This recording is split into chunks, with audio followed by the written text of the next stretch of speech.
ಬೇಳೆ ಬೇಡ, ತರಕಾರಿ ಬೇಡ, ಯಾವುದಿಲ್ಲ ಅಂತಂದ್ರು ಬೆಳ್ಳುಳ್ಳಿ ಒಂದಿದ್ರೆ ಸಾಕು, ಪಟಾಪಟ್ ಅಂತ ಮಾಡ್ಕೊಳ್ಬಹುದಂತ ರಸಮ್ ಇದು. ಹಾಯ್ ಫ್ರೆಂಡ್ಸ್, ನಮಸ್ಕಾರ. ವೆಲ್ಕಮ್ ಟು ನಳಪಾಕ. ಸುರಿತಿರೋ ಮಳೆಗೆ ತುಂಬ ಚೆನ್ನಾಗಿರುವ ಒಂದು ರಸಮ್ಮೊಂದಿಗೆ ಬಂದಿದ್ದೇನೆ. ಬನ್ನಿ ಇದನ್ನು ಹೇಗೆ ಮಾಡೋದು ಅಂತ ನೋಡೋಣ. ಈ ರಸಮ್ ಮಾಡೋದಕ್ಕೆ ಸ್ವಲ್ಪ ಹುಣಸೆ ಹಣ್ಣನ್ನು ನೀರಿನಲ್ಲಿ ಹಾಕಿ ನೆನೆಸಿ ಇಟ್ಕೊಂಡಿದ್ದೇನೆ. ಈ ರಸಮ್ ಮಾಡೋದಕ್ಕೆ ಚಿಕ್ಕದಾಗಿ ಒಂದು ಮಸಾಲೆಯನ್ನು ರೆಡಿ ಮಾಡ್ಕೊಳ್ಬೇಕು.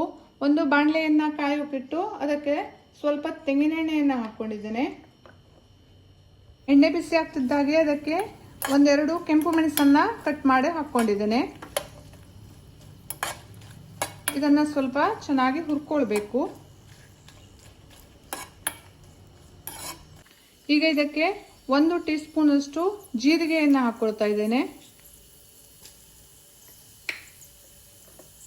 ಹಾಗೆ ಒಂದು ಅರ್ಧ ಟೀ ಸ್ಪೂನ್ ಅಷ್ಟು ಕಾಳು ಮೆಣಸನ್ನು ಹಾಕ್ಕೊಳ್ತಾ ಇದ್ದೇನೆ. ಈ ಕೆಂಪು ಮೆಣಸು ಮತ್ತು ಕಾಳು ಮೆಣಸನ್ನು ನಿಮ್ಮ ಖಾರಕ್ಕೆ ಅನುಗುಣವಾಗಿ ಹೆಚ್ಚು ಕಡಿಮೆ ಮಾಡ್ಕೊಳ್ಬಹುದು. ನಾನಿಲ್ಲಿ ಸ್ವಲ್ಪನೇ ರಸಮ್ ಮಾಡ್ತಾ ಇರೋದ್ರಿಂದ ಮಸಾಲೆಯನ್ನು ಕಡಿಮೆ ಹಾಕ್ಕೊಳ್ತಾ ಇದ್ದೇನೆ. ನೀವೇನಾದರೂ ಜಾಸ್ತಿ ಮಾಡೋವಾಗಿದ್ದರೆ ಮಸಾಲೆಯನ್ನು ಜಾಸ್ತಿ ಹಾಕ್ಕೊಳ್ಬೇಕು.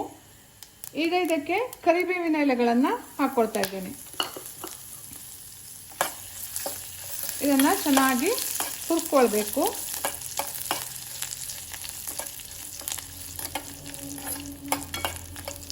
ನೋಡಿ, ಈಗ ಚೆನ್ನಾಗಿ ಹುರಿದಿದೆ. ಈಗ ಸ್ಟವನ್ನು ಆಫ್ ಮಾಡ್ತಾ ಇದ್ದೇನೆ. ಇದು ಸ್ವಲ್ಪ ಆರಿದ ಮೇಲೆ ಇದನ್ನು ಪುಡಿ ಮಾಡ್ಕೊಳ್ಬೇಕು.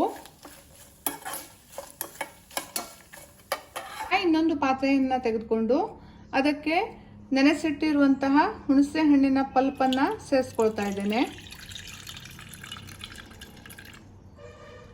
ಹಾಗೆ ಬೇಕಾಗುವಷ್ಟು ನೀರನ್ನು ಸೇರಿಸ್ಕೊಳ್ತಾ ಇದ್ದೇನೆ.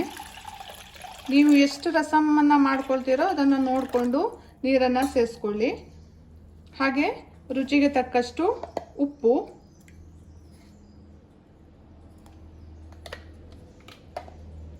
ಹಾಗೆ ಇದಕ್ಕೆ ಬೆಲ್ಲವನ್ನು ಸೇರಿಸ್ಕೊಳ್ತಾ ಇದ್ದೇನೆ.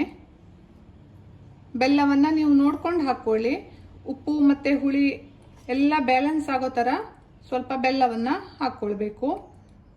ನಾನಿಲ್ಲೊಂದು 3 ಟೀ ಸ್ಪೂನ್ ಅಷ್ಟು ಬೆಲ್ಲವನ್ನು ಹಾಕ್ಕೊಳ್ತಾ ಇದ್ದೇನೆ.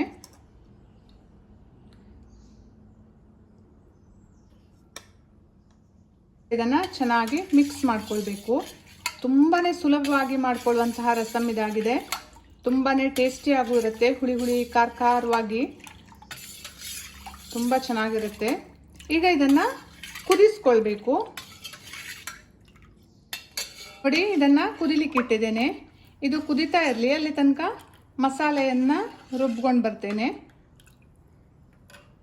ಮಿಕ್ಸರ್ ಜಾರಿಗೆ ಹುರಿದಿಟ್ಕೊಂಡಿರುವಂತಹ ಮಸಾಲೆಯನ್ನು ಹಾಕ್ಕೊಂಡಿದ್ದೇನೆ. ಇದರ ಜೊತೆಗೆ 1 ಗಡ್ಡೆಯಷ್ಟು ಬೆಳ್ಳುಳ್ಳಿಯನ್ನು ಹಾಕ್ಕೊಳ್ತಾ ಇದ್ದೇನೆ. ಇದು ಬೆಳ್ಳುಳ್ಳಿದೇ ರಸಮ್ ಆಗಿರೋದ್ರಿಂದ ಬೆಳ್ಳುಳ್ಳಿ ಸ್ವಲ್ಪ ಜಾಸ್ತಿನೇ ಬೇಕು.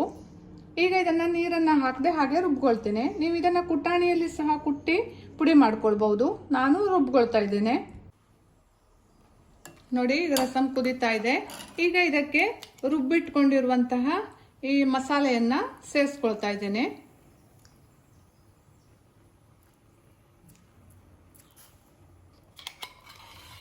ಈಗ ಇದನ್ನು ಚೆನ್ನಾಗಿ ಮಿಕ್ಸ್ ಮಾಡ್ಕೊಳ್ಬೇಕು. ಘಮ ಘಮ ಅಂತ ಪರಿಮಳ ಬರ್ತಾ ಇದೆ. ನೀವು ಬೇರೆ ಬೇರೆ ರೀತಿಯಲ್ಲಿ ಬೆಳ್ಳುಳ್ಳಿ ರಸಮನ್ನು ಮಾಡಿರಬಹುದು. ಈ ರೀತಿಯಲ್ಲಿ ಒಮ್ಮೆ ಟ್ರೈ ಮಾಡಿ, ತುಂಬಾ ಟೇಸ್ಟಿಯಾಗಿರುತ್ತೆ.